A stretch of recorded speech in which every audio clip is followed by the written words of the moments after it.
Welcome back. This morning, we want to introduce you to an Illinois woman who's focused instead on distilling. She's the founder and owner of a tequila brand. We talked with her to learn about her journey as an entrepreneur.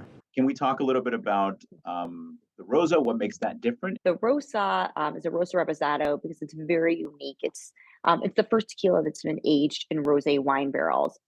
So it has this pinkish hue to it, but that was created just from the rosé wine barrels and not using any coloring. So often if you see a pink color, tequila or drink, it's because of some coloring. We don't use any coloring in it. It's confirmed additive free, just like our Blanco.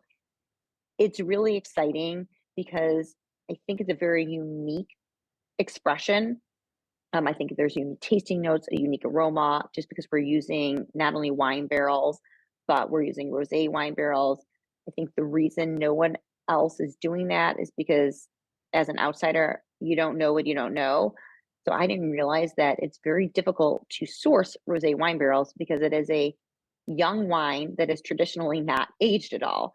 So I scoured the planet calling vineyards all around the world to see if anyone had rosé wine barrels. It was very hard to find them. We finally did locate them in the south of France.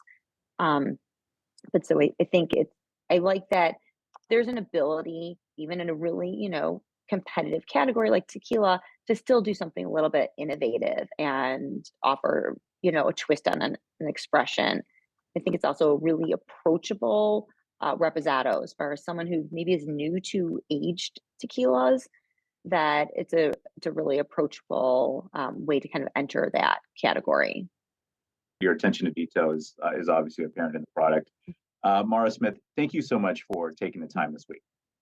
Thank you so much for having me.